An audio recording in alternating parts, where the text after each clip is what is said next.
Hey guys, JC6 here, back with you with Wright, Justice for All. Let me find my remote control.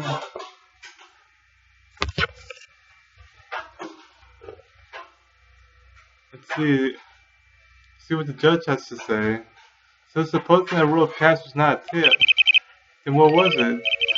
Payment, Your Honor. Payment? Isn't it obvious for the murder of Mr. Juan Carita? Then the bellboy, the witness saw that he was the assassin.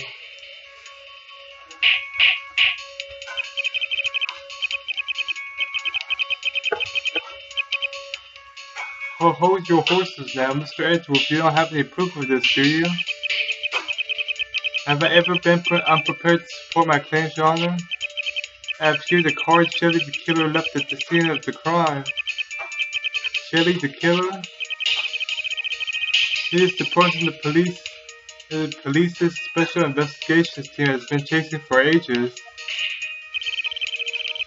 I'm certain that the person the witness saw was this very assassin, Shelly the killer.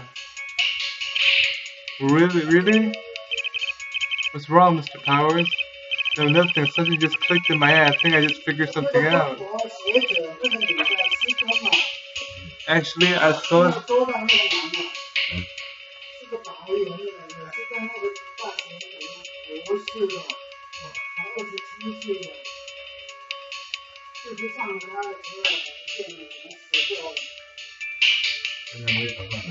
Actually, I saw that bellboy again later on that night.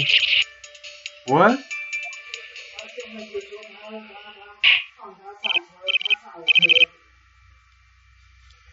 Mr. Powers, please testify. Tell us what you saw. Yes, sir, right away.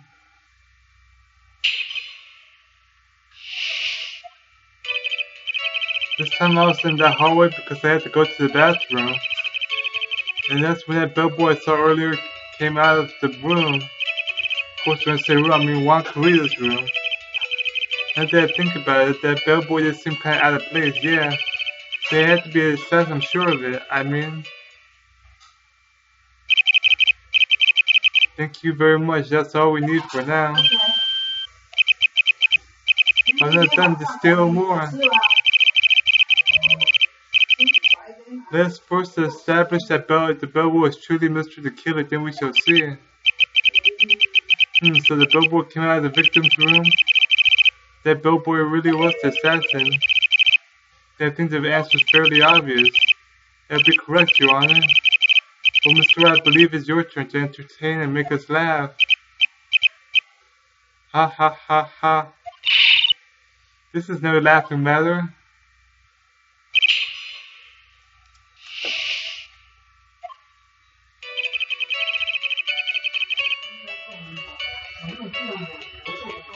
This time I was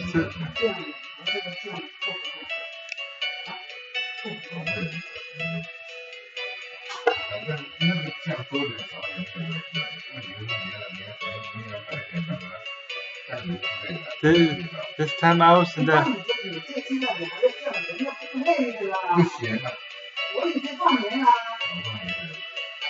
This time I was in that hallway because I had to go to the bathroom. That's when that bellboy I saw earlier came out of the room. Of course, when I say room, I mean Juan Carita's room. Now that I think about it, that bellboy just seemed kind of out of place.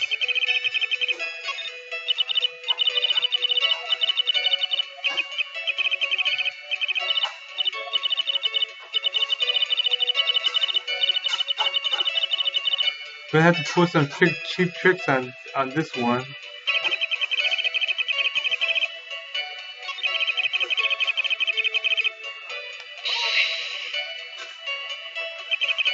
Are you sure it's the same bellboy? Yeah, how could you tell? All the bellboys were the same uniform after all. But you see, well, he had those stitches in his face. Or, I'm sure it's the same guy that was talking with Matt. So which room did the bellboy come out of?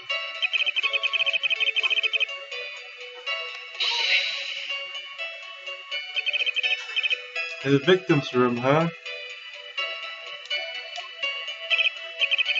And the one with all the really pretty flowers and teddy bears. That's Juan's room, alright. Boys can't describe how screwed I am.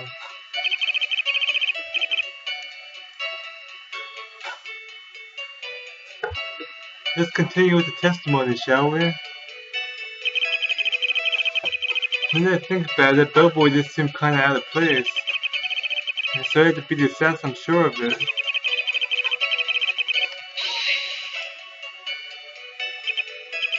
So what exactly was so out of place about him?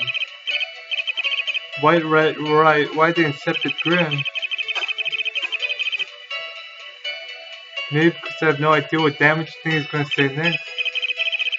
Or the bellboy was empty-handed. That bellboy was one of those room service people, right? But he wasn't pushing a car and he wasn't holding a tray either. You call that a little strange too, wouldn't you? I agree that it is a bit strange, Mr. Powers. But is it really that unusual for a bellboy to be empty-handed?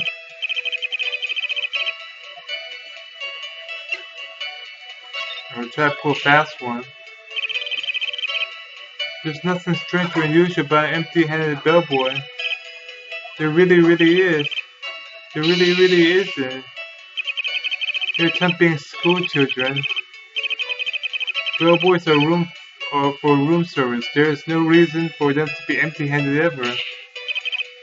I ask that the witness previous statement be a supplanted with this new one. Or Edgeworth, are you going to do whatever you can to make the bellboy look suspicious? See, very well this court recognizes and grants the prosecution's request. Ms. Powers, if you could amend your testimony, please.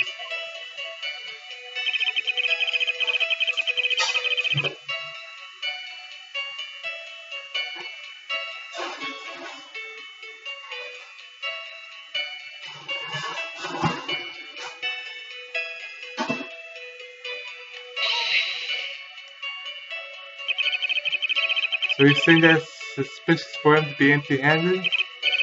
They're really suspicious, I mean. When I first saw that bellboy, he was holding a tray in his hand, and there was a bottle of juice and a wine glass on it. Juice, what kind of juice was it? I'm pretty sure it's tomato juice. If we could come up with some sort of reason as to why he would come out empty-handed. Some sort of proof, that I think we can dodge the bullet on this one for now.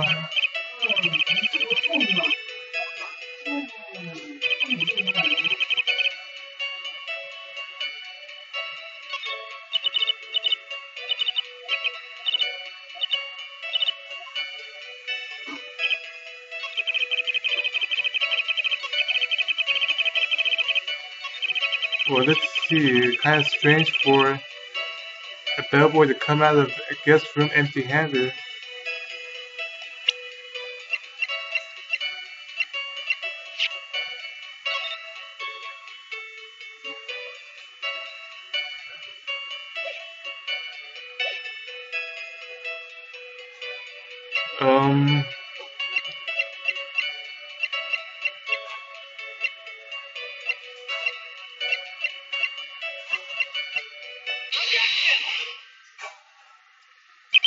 Mr. Powers. Yes? You're easily influenced by other people's words, aren't you? As soon as you heard that the bellboy might have been the killer, you're confident believing it must be true. But isn't he really suspicious? He's got all those stitches and so baseball has stitches. Are we saying all baseballs are suspicious because they have stitches? Or this also, I mean, what about him being empty-handed?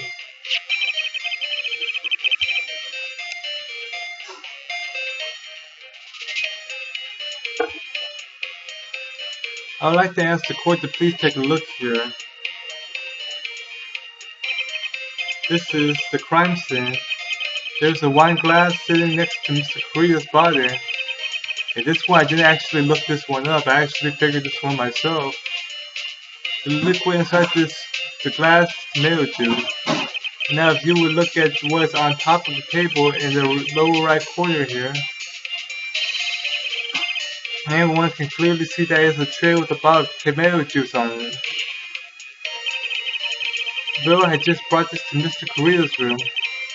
Left the tray in the room, which is why he was empty-handed when he left. But that would mean that the bellboy had seen and left the dead body in the room. But can you prove that Mr. Carrillo was already dead at that time? Or Mr. Edgeworth, yes? I blame you for leading me down this road.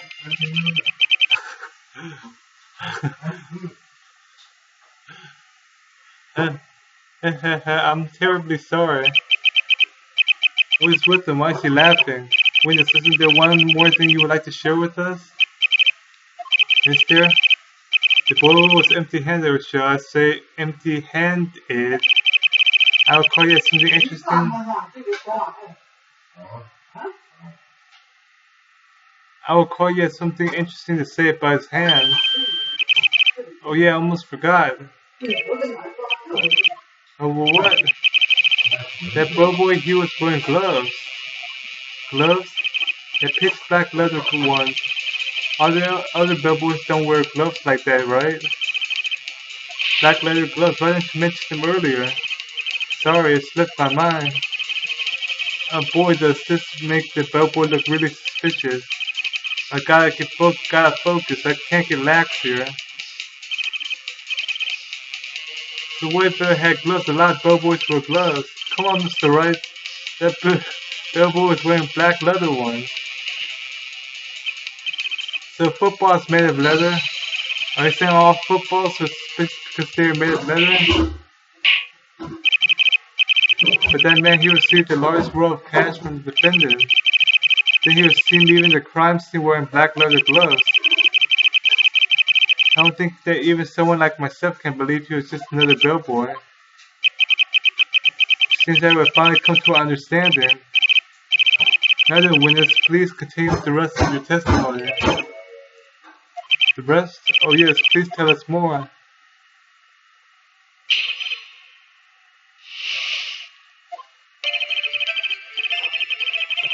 After leaving Juan's room, the bellboy went and knocked on Matt's door just like that. He gave something to the person inside the room. Then the old guy just left without even going to the room. After that, I went to the bathroom and sat back to my seat. So the bellboy, after leaving the crime scene next, went to the defendant's room. And I kind of saw all that by accident. Some accidents say you saw too much. And all of it was suspicious to high heaven. Then say that we can no longer consider this bellboy to be normal. How the mystery started, shall we, Mr. Wright, your cross-examination, please? Yes, Your Honor. God, his veins are sweating like mad.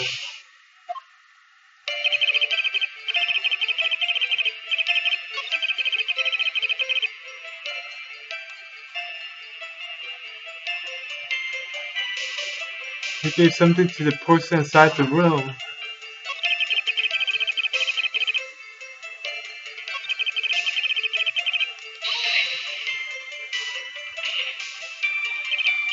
I said, hold it. I'm like, okay. That's better, huh? What kind of statement is that? Please elaborate and give us a few more details. I'm like, okay. I should probably ask him only one question at a time.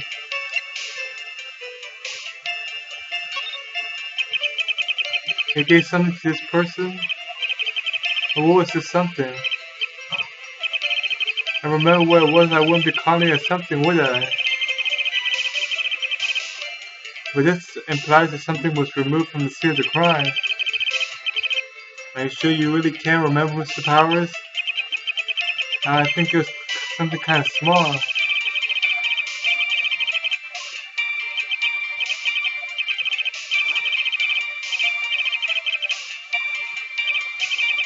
So after he gave this person inside the room the thing,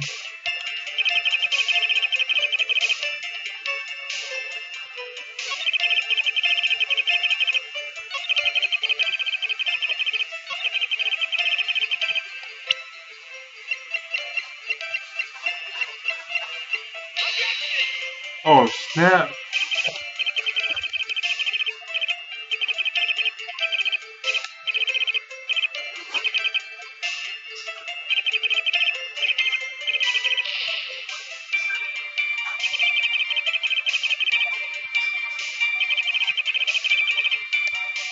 Okay guys, stop it right here. Take care everybody.